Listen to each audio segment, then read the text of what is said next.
Halo, selamat pagi semuanya. Apakah suara saya terdengar dengan jelas?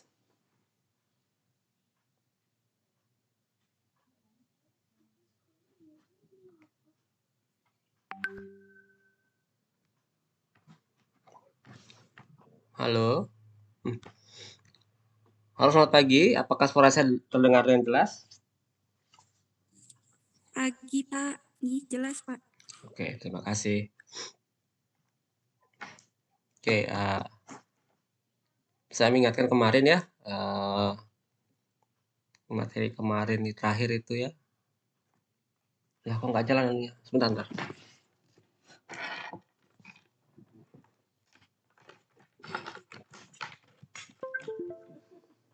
Oke, lupa dicolok, lupa coret tempatnya ya. Oke, materi kemarin kita belajar tentang aksioma nilai terkecil ya. Definisi ya. Jadi A membagi B itu artinya terdapat C sehingga AC sama dengan B ya. Ini dalam kurung kita bicara tentang daerah integral ya. Oh, sorry, bukan daerah integral. Gelanggang ya. Ring seperti itu. Nah, kemudian kita belajar aksioma aksioma nilai terkecil atau well ordering property ya. Jadi kalau kita punya n subset dari bilangan bulat ya. Kebalik. Kalau kita punya S itu subset dari bilangan asli ya yang tidak hampa, maka S punya unsur terkecil. Nah, kemudian yang ketiga adalah algoritma pembagian ya. Jadi kalau kita punya AB anggota bilangan bulat ya, maka terdapat P dan Q di Z yang lain ya, sehingga A sama dengan PB dengan Q dari R ya, tambah R gitu ya. Dengan R-nya itu lebih kecil dari B seperti itu.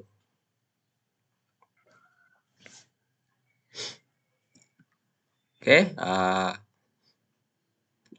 kemudian yang keempat ya, ini ada di video selanjutnya sebenarnya, tapi nggak sempat saya ajarkan langsung secara live ya. Jadi kalau kita punya P itu anggota dari daerah integral, ya.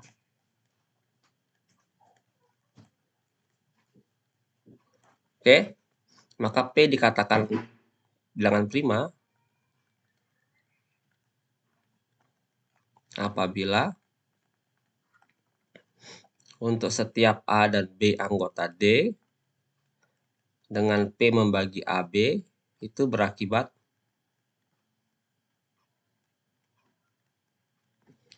P membagi A atau P membagi B.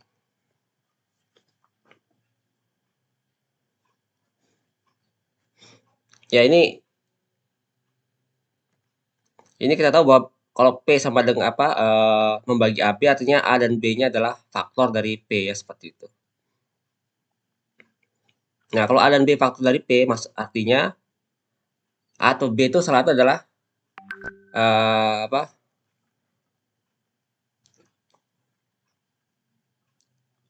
namanya yang A-nya adalah sama dengan 1. Kalau bilangan prima yang kita kenal di SD ya, pembaginya adalah faktornya adalah 1 atau diri sendiri ya. Nah, berarti antara A dan B ini ada yang merupakan P ya. Pasti ada yang merupakan P. Kalau kita punya 2 gitu, 2 membagi 6, 6 itu sama dengan 2 kali 3 ya. Nah, jadi kita punya 2 membagi 2 kali 3 seperti itu kan. Nah, dia pasti membagi salah satu kan. Ya, nggak mungkin membagi Nggak mungkin tidak membagi. Tapi sebenarnya kalau kalau kita punya 4 membagi 8,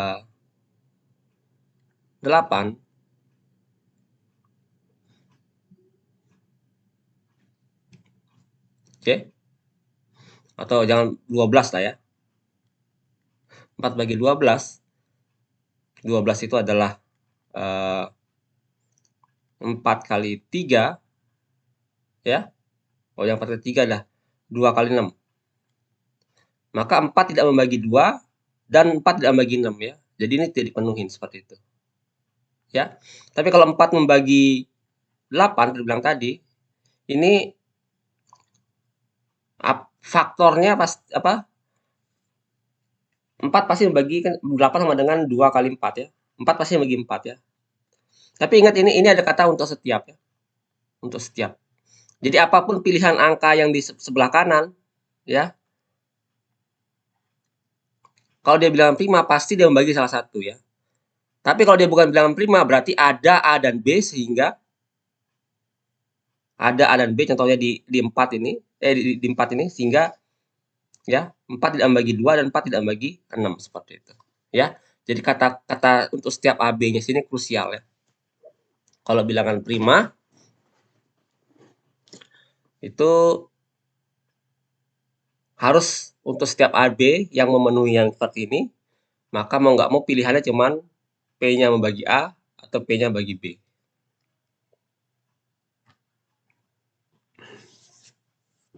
Nah, dengan definisi ini kita bisa bicara bilangan prima di luar bilangan bulat ya. Nah, definisi bilangan prima ini juga berlaku di bilangan bulat ya. Ini adalah definisi bilangan prima yang lebih umum ya, yang berlaku tidak hanya di bilangan bulat ya. Dan untuk di bilangan bulat pun ini definisi yang lebih operasional dibanding definisi yang kita gunakan sejak SD ya.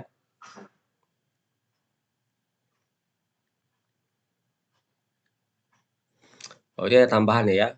P bukan unit dan P bukan pembagi 0 ya, ada tambahannya ya.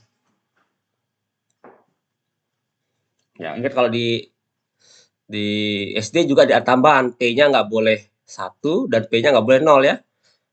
Nah, 0 itu secara umum lebih kalau di definisi bilangan prima yang lebih umum itu bukan membagi 0 ya. Kalau 1 itu di lebih umum adalah bukan 1 gitu ya.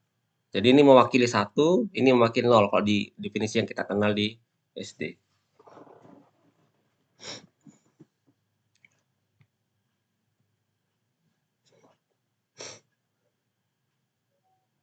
Oke, ini yang penting-penting ya. Nanti ada juga teorema kayak faktor yang sendiri prima ya. Kita sampaikan ya. Jadi kalau kita punya P bilangan prima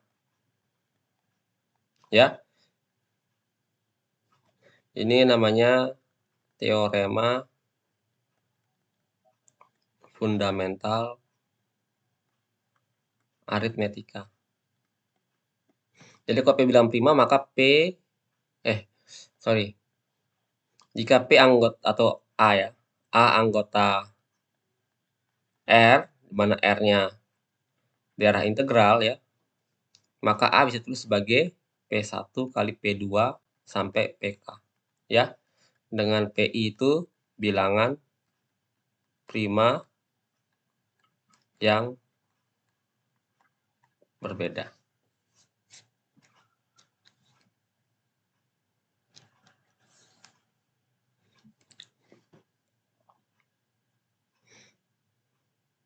Oke?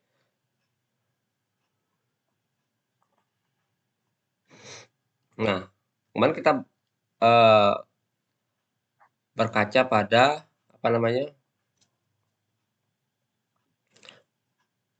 grup faktor. Kalau grup faktor kita punya G per H seperti itu ya kemarin ya.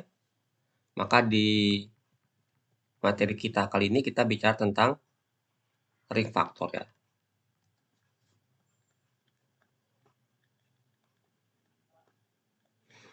Atau juga sering dikenal dengan ring quotient.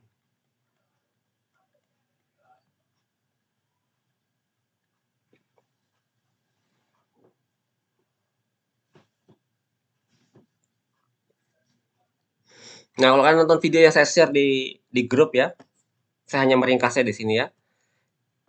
Jadi, kalau kita punya I ideal dari ring, ya, maka kita bisa definisikan ring faktor yaitu R per I, yang anggotanya adalah R tambah I, di mana R-nya anggota R, seperti itu. Ya, sama aja dengan di apa namanya, di grup ya. Tapi ingat, ini operasinya ini adalah tambah ya, bukan operasi kali ya. Kalau di grup kan otomatis operasinya cuma sebiji aja ya. Kalau ini perlu diperhatikan baik-baik, ini adalah operasinya adalah operasi kali. Jangan salah ya. Operasi tambah ya, jangan salah ya. Operasi tambah ya. Nah, didefinisikan operasi di R per I ini adalah R tambah I, oke, ditambah ini R1 misalnya, R2 tambah I, itu definisinya didefinisikan sebagai R1 tambah R2 tambah I, seperti itu ya. Jadi cukup dijumlah R-nya ya, R kecilnya. Kemudian R1 tambah I dikali R2 tambah I, ini didefinisikan sebagai R1 kali R2 tambah I, seperti itu.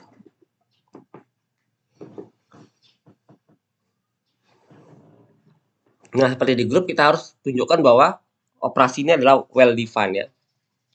Kenapa well defined? Kalian bisa cek di apa namanya? Di video yang saya berikan ya, yang di grup WhatsApp itu.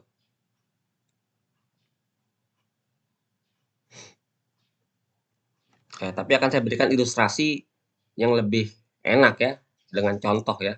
Kenapa itu well defined? Langsung aja ya, kalau kita punya 2Z itu adalah himpunan bilangan genap, ini adalah ideal dari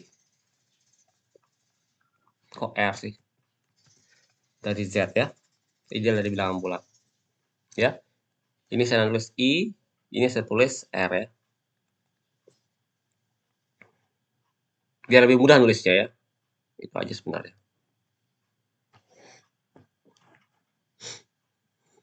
Maka apa R per I-nya? Ya, R per I-nya adalah anggota Z banyak ya. Berarti 0 tambah I, 1 tambah I, 2 tambah I, 3 tambah I, dan seterusnya ya. Termasuk yang negatif ya. Seperti itu.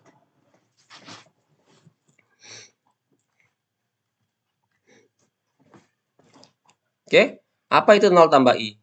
Berarti 0 tambah sebuah bilangan genap ya. Bilangan genap saya tulis yang positif aja, walaupun sama negatif juga ada ya. 2, 4, 0-nya lupa, jangan lupa.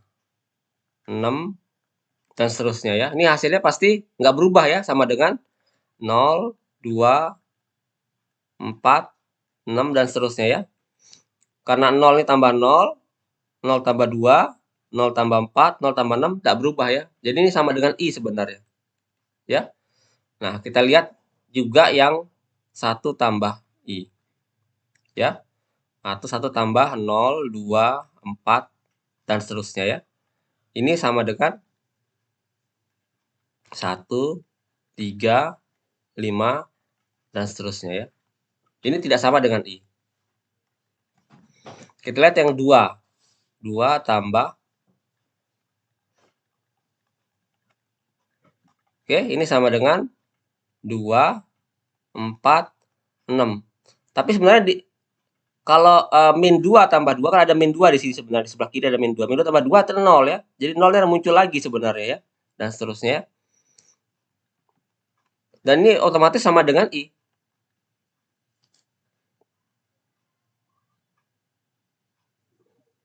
Karena tidak berubah isi-isinya ya.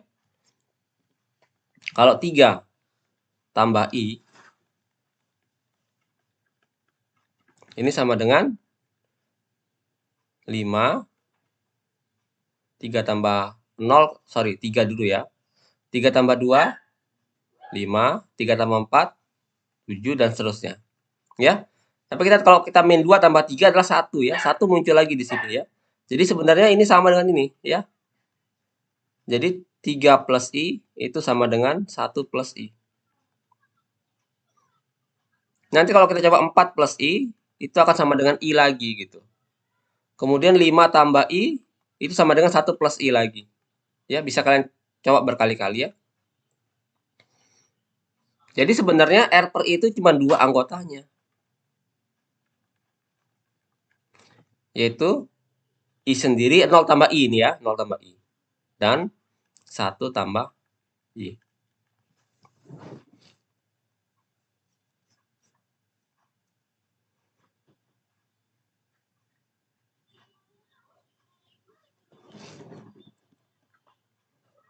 Ya, 0 tambah I boleh ya, 0 tambah I ya boleh tulis ya. 0 tambah I. Untuk mempermudah, saya tuliskan dalam bentuk 0 garis dengan 1 garis ya. Jadi kalau A plus I dan B plus I, itu saya tuliskan sebagai A garis, misalnya, ini B garis, seperti itu. Kemudian jumlahnya jadi A plus B tambah I gitu kan. Nah, ini jadi A plus B garis, seperti itu. Ini sekedar simbol untuk mempermudah aja.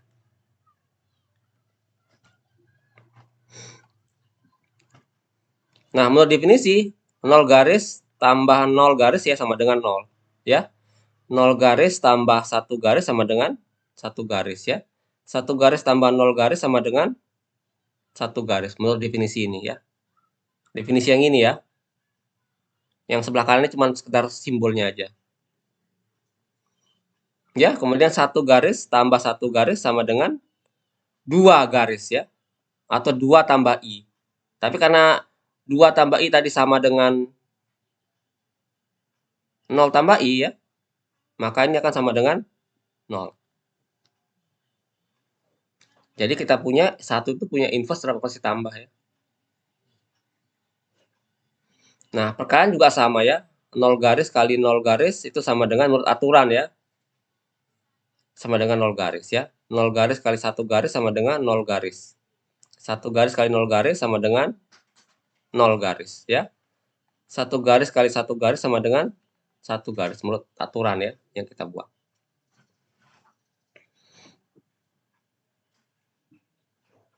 Nah, ini wajar menurut yang kita pelajari di awal-awal teori gelanggang bahwa 0 dikali unsur apapun hasilnya pasti 0 ya.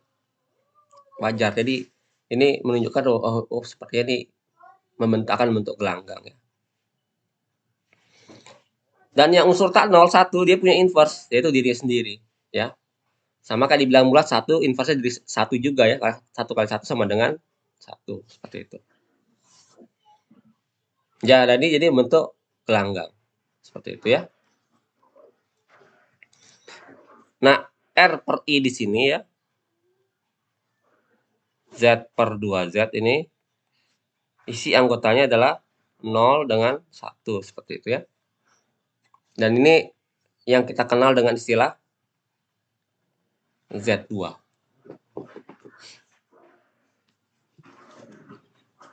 Nantinya kalau kalian coba dengan Z per 3Z, itu akan dapat unsurnya 0, 1, 2. Tentu pakai garis ya, tapi saya malas ngasih garis ya.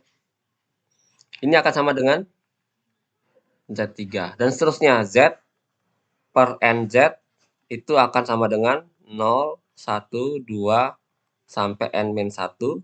Ya, itu sama dengan Zn. Jadi sebenarnya Zn yang kalian kenal kuliah-kuliah sebelumnya itu adalah gelanggang Gaussian ya.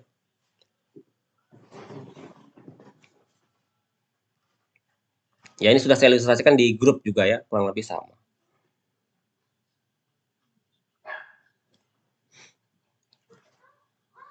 Oke, ingat kalau kalian membuktikan besok di ujian terakhir ya, ujian keempat ya.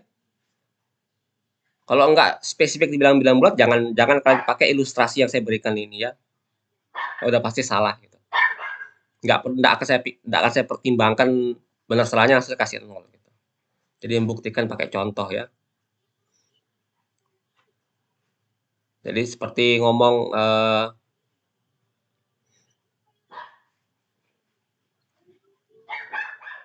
buktikan bahwa semua mahasiswa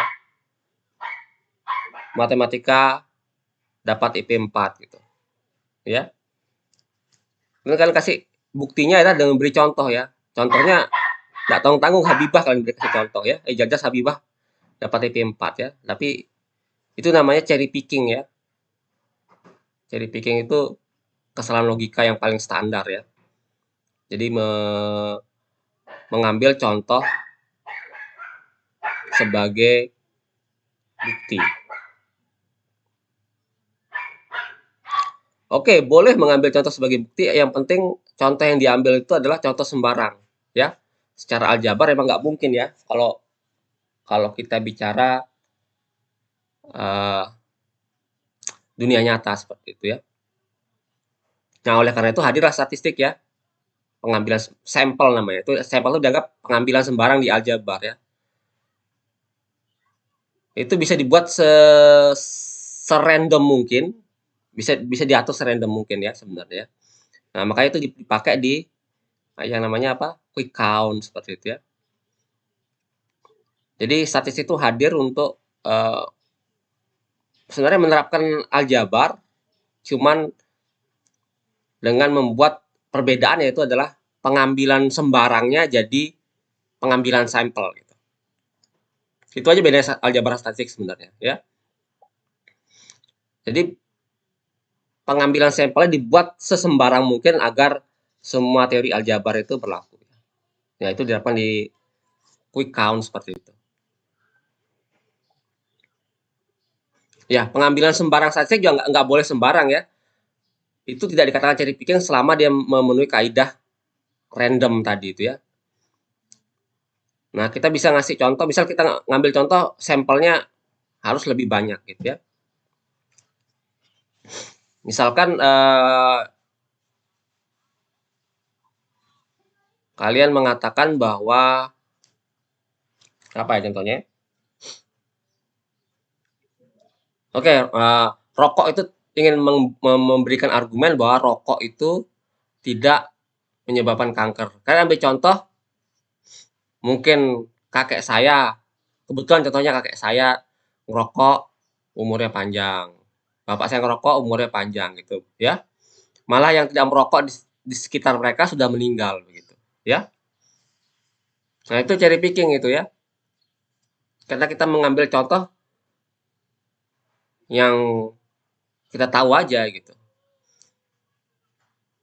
Karena sebenarnya tingkat apa namanya daya tahan tubuh setiap orang kan berbeda-beda gitu. Nah, untuk mengambil sembarang itu gunakan statistik ya. Nggak boleh asal milih gitu ya. Nah, makanya menurut statistik yang merokok itu yang merusak kesehatan, menyebabkan kanker dan usianya relatif lebih rendah dibanding yang tidak merokok gitu ya. Bahkan perbedaannya hadir itu satu merokok itu seperti mengurangi umur 7 menit gitu ya. Tidak tidak spesifik 7 menit tapi itu hanya data statistik secara random gitu ya.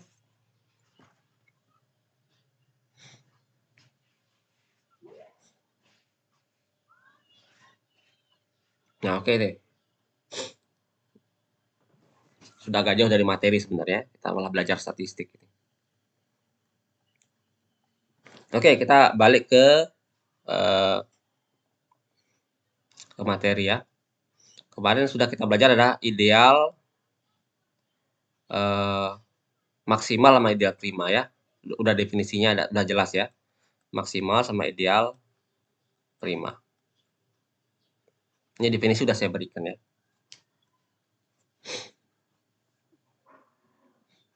Nah, untuk kalau R-nya itu adalah bilangan bulat, ya, ideal maksimal ini persis sama dengan ideal prima.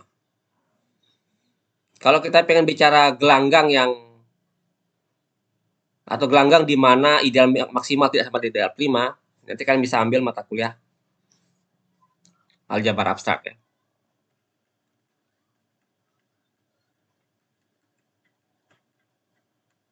Ya, kalau tertarik misalnya.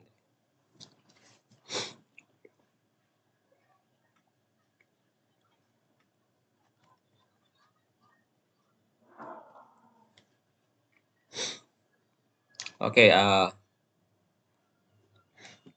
nah di grup kita juga punya namanya homomorfisme gelanggang gitu ya.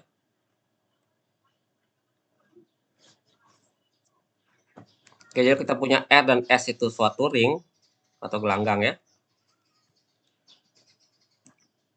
Maka F dari R ke S itu dikatakan homomorfisme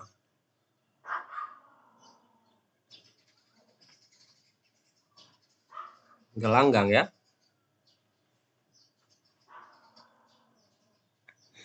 Ya, pemetaan dari R ke S itu suatu horizontal apabila FA tambah B itu sama dengan FA tambah FB ya, mirip dengan di grup ya, tapi karena di sini dua operasi maka harus mengawetkan dua buah operasi ya.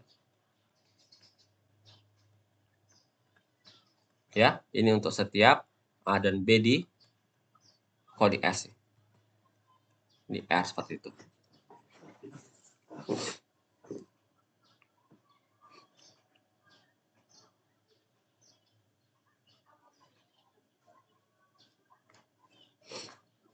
Oke, di beberapa buku kalian harus tahu bahwa ya, sekedar informasi ya bahwa F1R itu sama dengan 1S gitu ya.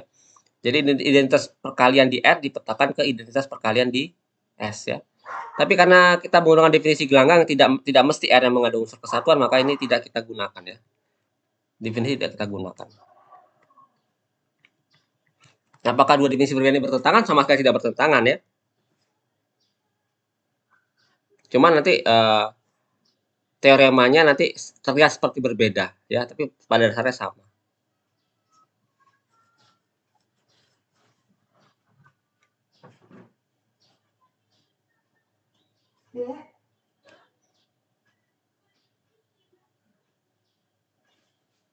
Oke, seperti itu ya.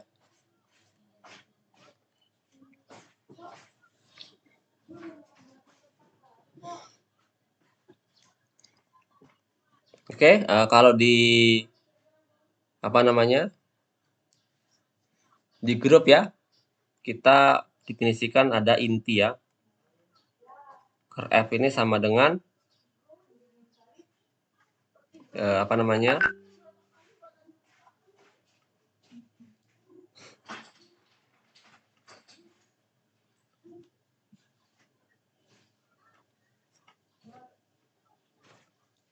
Di grup ya, mirip persis. Di aljabar ini juga sama kan. Jadi X anggota R ya, di mana Fx sama dengan 0 ya. Juga ada peta ya. Peta dari F adalah Fx ya, anggota S, di mana X-nya anggota, nggak perlu sih anggota S, sudah jelas ya. Di mana X-nya anggota R ya. Kalau di grup kita sudah buktikan bahwa kedua hal ini adalah subgrup ya. Nah, kalau di gelanggang ini tidak belum tentu sebuah ideal, tapi ini suatu ideal ya.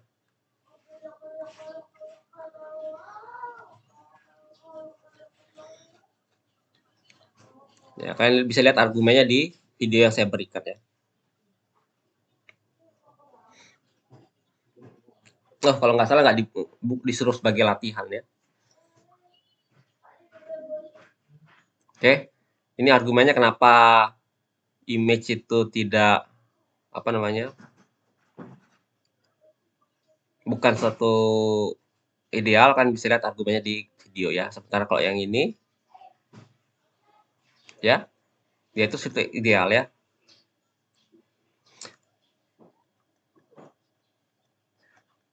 Inti F dengan operasi tambah yang sama dengan di R itu bentuk grup ya.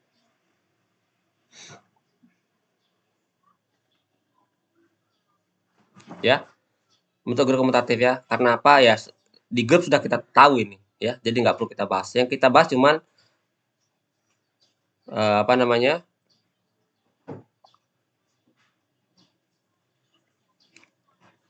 R dikali I ya, atau curve F ya, itu dimuat oleh curve F seperti itu. Ini aja perlu ditunjukkan ya. Sama sebaliknya, R-nya mengalir dari kanan ya. Kalau kalian ngerjakan sebelah ini aja ya salah ya.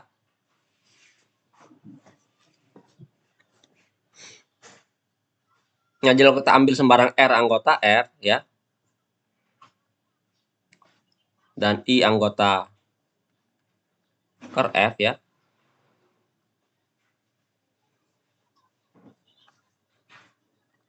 Ya. Kita ingin tunjukkan bahwa perkaliannya R dikali I itu anggota curve F ya. Atau dan katakan bahwa apa artinya RI anggota inti F?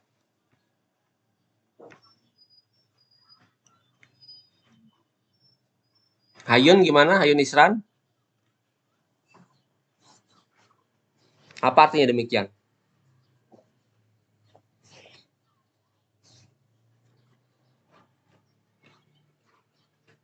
Hayun? Aduh, kemana Hayun?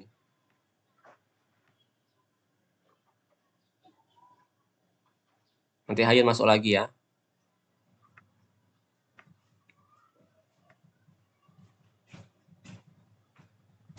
Miftah, Miftah Fadila bagaimana? Halo Miftah.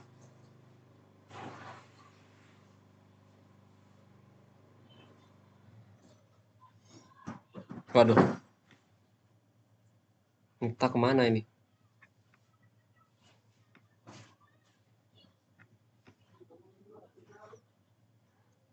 Mirani, halo Mirani.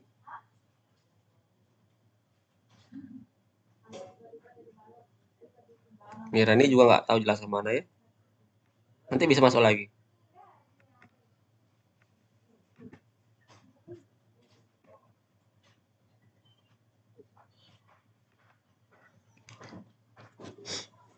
Nur Azila.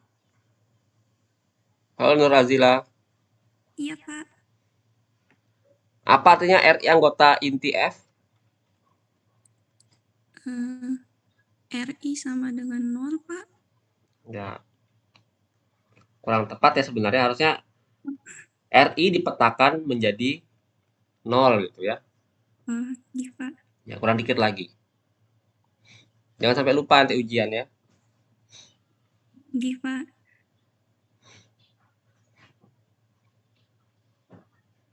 Nah, ini ingin kita tunjukkan, akan ditunjukkan seperti ini ya. Tapi FRI itu sama dengan FR dikali FI. Ya, karena dia homomorfisme ya. Jadi berlaku seperti ini. Dan karena I anggota inti, maka ini sama dengan 0 ya. Kali 0 seperti itu. Dan karena dia gelanggang, unsur apapun dikalikan 0 hasilnya adalah 0 ya. Jadi kesimpulannya jelas bahwa RI itu anggota inti ya. Jadi buktinya sederhana sebenarnya.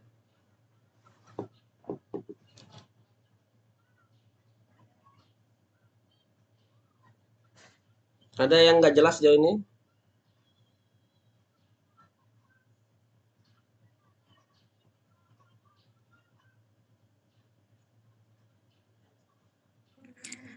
Pak, boleh bertanya, Pak? Boleh.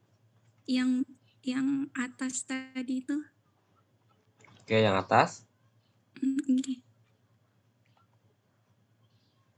Yang Bentar, belum bisa naik ke atas dia. Yang mana? atas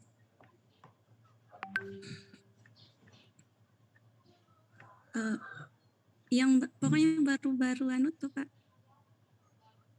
Nah, Di awal. Terus? di bagian sini, Pak. Oke. Itu yang ada minus 2 tadi tuh. Masih bingung dari mana dia diperoleh, Pak. Oh, minus 2 tadi. Oke, oke.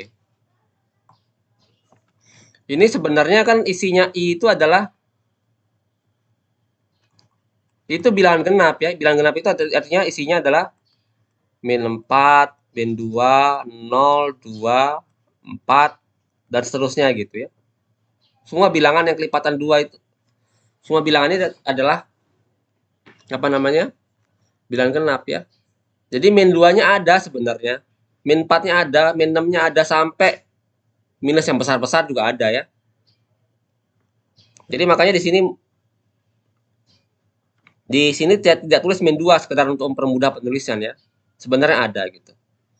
Jadi kalau semua ditambah 2, ditambah 2, tambah 2 ya. Tambah 2, tambah 2, tambah 2. Sebenarnya cuma geser aja min 2 ke 0, ya jadinya 0 ke 2, 2 ke 4, min 4 ke 2. Ya. Tapi sebenarnya posisi min 4 masih ada karena di sini ada min 6. Ya. Min 6 geser ke min 4. Yang jadi min 6 ada, yaitu min 8. Yang jadi min 8 ada, yaitu min 10 dan seterusnya. Karena ke kiri dan kanan itu ada tak hingga buah, jadi semua tergantikan gitu. Kecuali dia berhingga ya, baru itu tidak benar ya. Tapi ini karena tak hingga, itu berlaku. Jelas tidak? Jelas, Pak. Terima kasih, Pak. Oke. Ada lagi?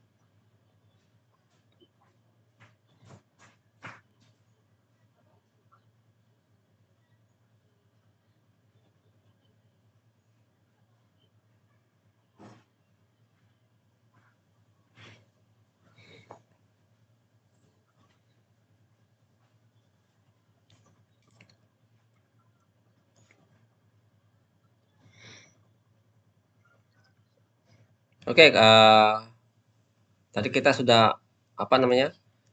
R per I itu apa namanya? Ini suatu lapangan jika dan hanya jika I-nya ideal maksimal.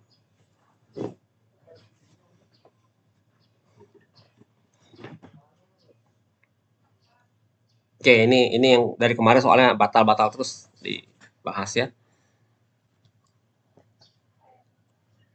Kita akan buktikan ya. Misal dari kanan dulu. Ya, misal diketahui R per I lapangan ya. Akan ditunjukkan bahwa I ideal maksimal. Ya. Ingat ini yang diketahui kita simpan dulu, kita pakai kalau diperlukan ya. Jadi kita bekerja pada I ideal maksimal ya, kecuali tiba-tiba langsung dibutuhkan ya. Akan juga ideal maksimal artinya ya mungkin kalian lupa definisi ideal maksimal ya, padahal udah mau ujian nih. Ideal maksimal kalau terlalu jauh. Jika ada ideal J ya yang memuat I ya, maka haruslah J sama dengan I atau J sama dengan R gitu ya. Jadi untuk setiap J ideal R dengan, nah ini jadi satu ya. Jadi kita harus ambil sembarang, ambil J ideal R di mana I dimuat oleh J seperti itu.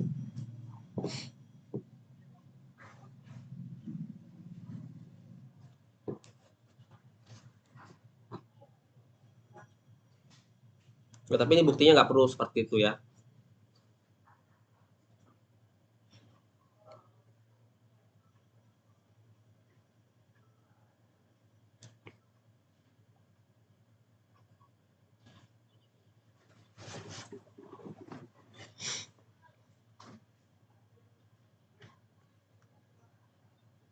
Oke, ini andaikan ya.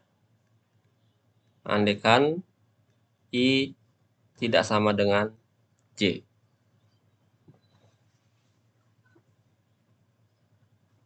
Apa artinya I tidak sama dengan J?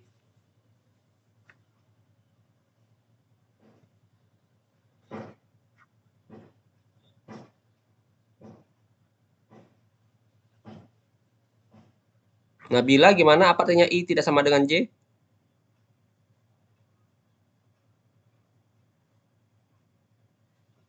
Iya, Pak. Apa artinya I tidak sama dengan J?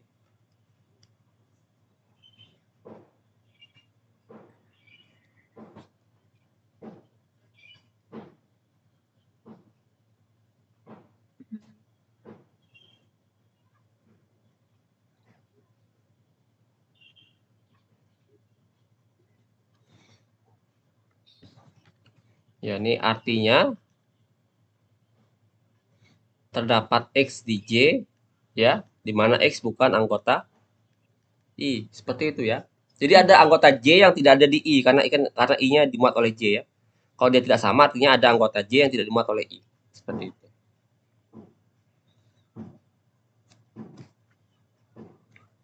Ya, karena X bukan anggota I, jadi kita dapatkan X tambah I itu tidak sama dengan 0 ya. Oke, di video ada dibuktikan bahwa X tambah I itu sama dengan 0 atau sama dengan 0 tambah I itu jika dan hanya jika X-nya anggota I ya, seperti itu ya. Jadi kalau dia X-nya bukan ya, kalau X-nya bukan anggota I, ini berarti jika dan jika X tambah I itu tidak sama dengan 0. Ya, konsekuensi sederhana ya, logika aja. Nah, X tambah I tidak sama dengan 0, artinya apa?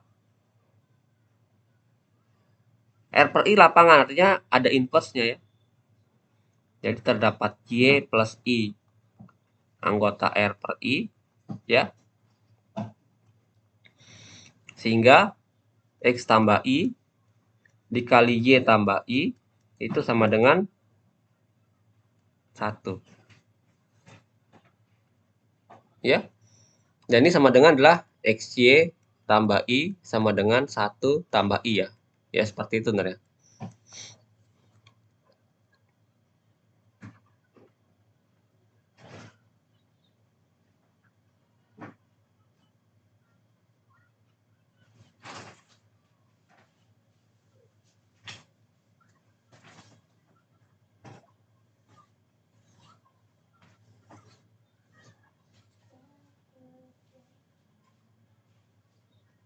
Apa artinya X tambah Y? XY tambah I sama dengan 1 tambah I. Ya.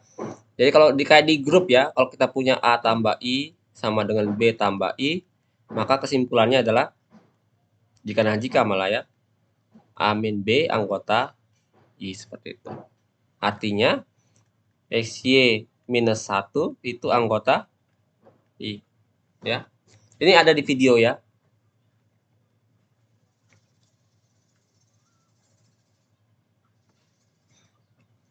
Ini artinya apa? XY min 1 itu sama dengan I ya. Jadi kita dapatkan 1 sama dengan XY minus I. Ya. Ingat ini anggota I. Dan apalagi anggota I? Nggak ada ya.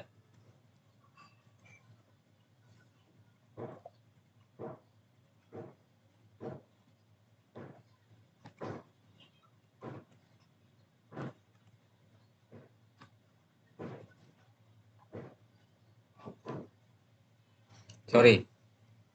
Harusnya tidak anggota I ya. Ini anggota J. Benar sih anggota I. Kan I dimuat oleh J ya. Jadi I ini anggota I ya. Di sini ya. Ini anggota I ya. Karena ini sama dengan I ya. Jadi I itu anggota I. Karena I sampai J, maka I juga anggota J. Seperti itu. Dan kita tahu bahwa X itu anggota J. Akibatnya X dikali Y juga anggota J. Benar kan? Karena dia ideal dikalikan apapun tetap dia ada di J. Seperti itu. Ya. Jadi kita dapatkan apa? Penjumlahannya juga anggota J. Jadi kita punya satu anggota J. Kesimpulannya apa? Denny, kesimpulannya apa Denny? Halo Denny, Halo Pak. apa kesimpulannya? Kalau Satu satu anggota anggota. J? Ntar dulu. Teorem yang kemarin. Ya, apa jadi? I sama dengan J. Kok I sama dengan J? I sama, ya. Kalau satu anggota ideal, kesimpulannya apa? Idealnya sama dengan? Idealnya sama dengan Gelanggangnya ya, Denny. Jangan lupa ideal ya, sama Denny. dengan, oh iya gelanggangnya. Sama dengan gelanggangnya. R-nya apa?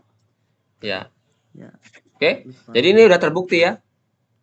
Jadi kalau kita andaikan I tidak sama dengan J, mau nggak mau I itu harus ya. Kalau tidak sama dengan I, J tidak sama dengan I, maka haruslah sama dengan R gitu.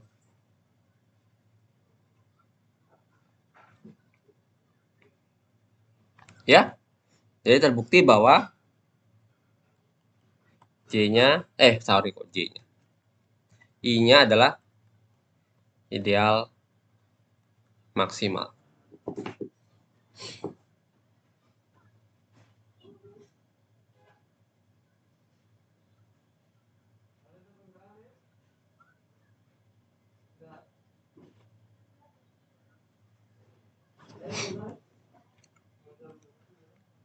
Jadi sebaliknya kita buktikan sebaliknya ya. Jadi kitabnya diketahui I-nya ideal maksimal.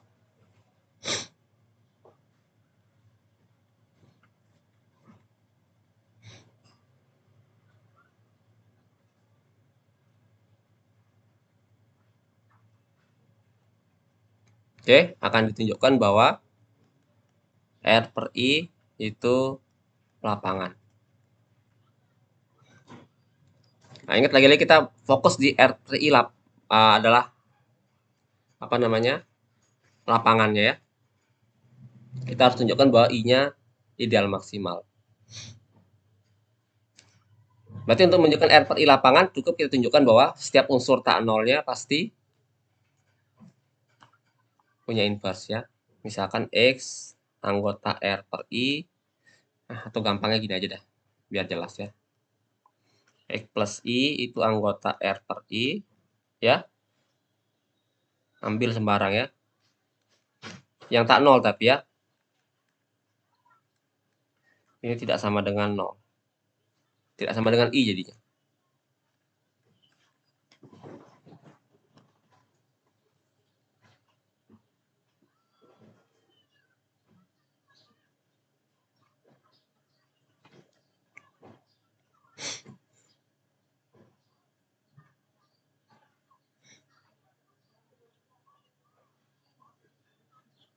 Oke.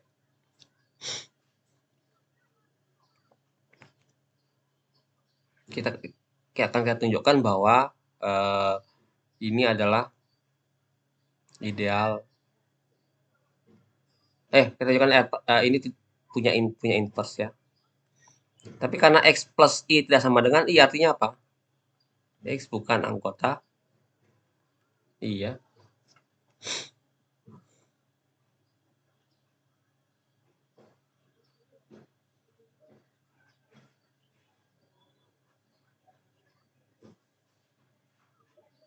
Ya. Nah, kemudian kita bentuk suatu ideal J itu sama dengan ya X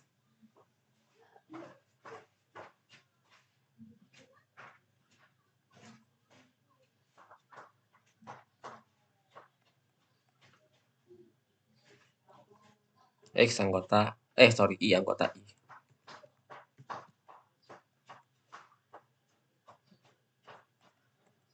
Ya. Atau gampangnya adalah ya X tambah I seperti itu ya.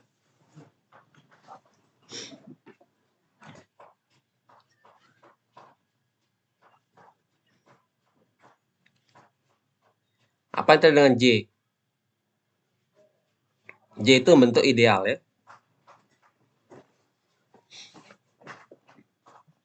Ya, karena kalau kita ambil sembarang anggota J, ya, J kecil anggota J, maka J kecil itu sama dengan sesuatu kali X tambah I gitu ya. Nah, kalau kita kalikan dengan jangan R lah ya. Pakai I aja dah ya. Kita kalikan dengan R, ini maka jadi R, ini ada R seperti itu ya.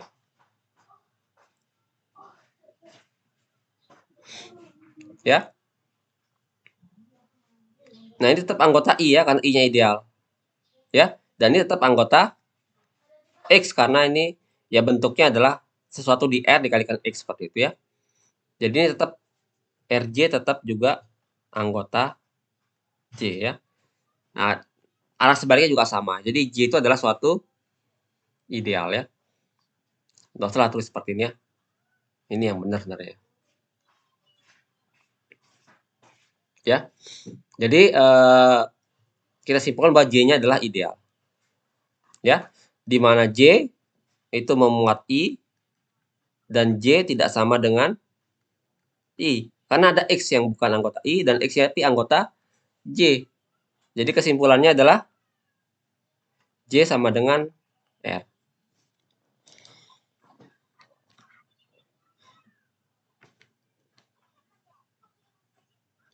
Fitri, kenapa J sama dengan R, Fitri?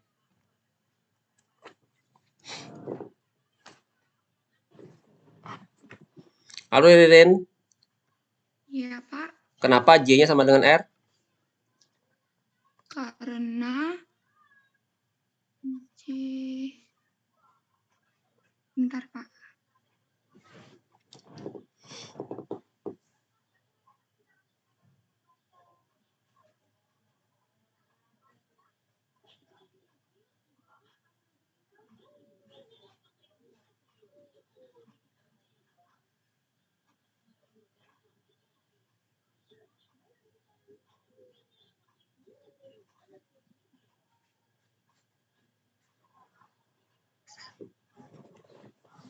Karena I-nya adalah ideal maksimal ya. Kalau ada ideal yang memuat dia dan tidak sama dengan dia, maka otomatis ideal itu akan sama dengan gelanggangnya. Ya, Ririn ya? Iya, Pak. Oke. Jadi ini kita manfaat karena, ini dalam kurung karena I ideal maksimal. Ya.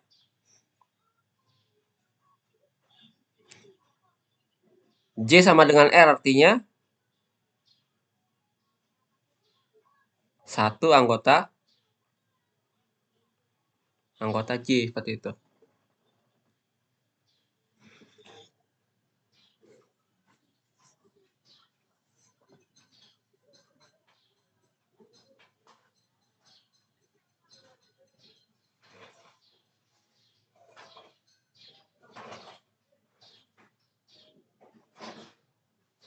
Ya. Karena satu anggota J akibatnya satu sama dengan bentuk J seperti ini kan. Ya. Jadi satu sama dengan sesuatu kali X, namakan KX ya, tambah I seperti itu. Ya. Nah, kalau kita bawa dalam bentuk quotient faktor, jadi 1 tambah I sama dengan KX tambah I kecil ya, tambah I seperti itu.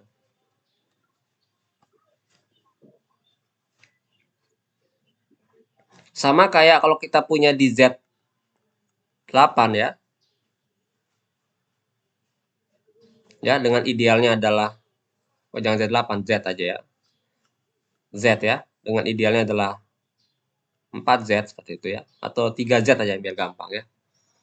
Maka Z per I itu sama dengan Z3, kan gitu ya. Nah, ini isinya adalah 0, 1, 2 ya. Jadi kalau kita punya 6 tambah I, 6 anggota Z tambah I, ini sama dengan berapa di Z3? 0 kan? Ya. 6 di Z3 ya sama dengan 0 kan, tinggal dikurangi 3 ya, 6 dikurangi 3, 3 plus I, ya sama juga ya. Kemudian 3 dikurangi 3 kurangi 3 sama dengan 0 tambah I ya, seperti itu. Jadi karena Z itu adalah karena I itu adalah kelipatan 3 ya. Ini sebenarnya 6 plus 3Z seperti itu ya. 6 ini anggota 3Z sebenarnya ya. 6 itu anggota 3Z ya. 6 itu anggota 3Z.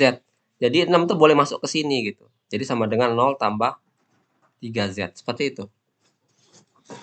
Contoh lain. Kalau kita punya 4 plus 3Z ya. 4 di Z3 berapa? Ya tinggal dikurangi 3 sama dengan 1 jadinya ya. Nah ini sebenarnya 4 ini kan 1 tambah 3 tambah 3Z gitu ya. Nah 3-nya boleh masuk ke sini. Itu analoginya sebenarnya. Jadi 1 tambah 3Z. Ya ini saya hapus. Jadi sama dengan ini. Karena I-nya itu anggota I itu boleh masuk ke sini. Jadi 1 tambah I sama dengan KX tambah I seperti itu.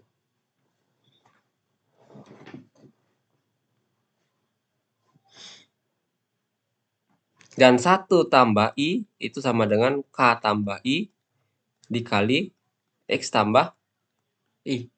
Ini aturan perkalian di dalam faktor ya. Artinya apa? X tambah I itu punya inverse, yaitu inverse-nya adalah ini. Ya, jadi kesimpulannya X tambah I punya inverse ya. Jadi kesimpulannya adalah R per I itu lapangan. Nah, saya tanya, ada yang tidak dipahami nggak dari buktinya ini?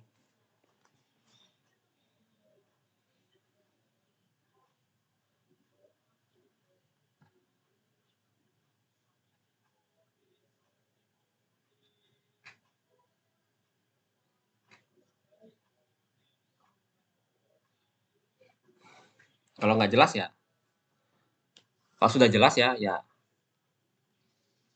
materi struktur aljabar sudah selesai ya. Jadi kalian udah bisa ikut ujian yang keempat ya.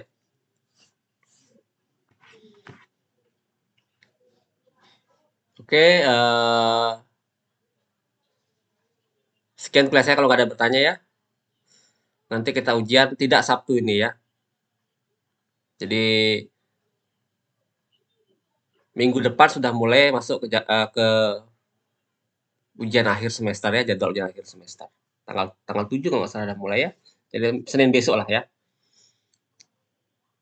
Nah, nanti kalau kalian tidak mau sesuai jadwal UAS, berarti kalian misal kalian pengen dikasih tutorial gitu. Ya silakan ajukan tutorialnya lewat grup ya. Siapa aja boleh mewakili untuk ngomong seperti itu.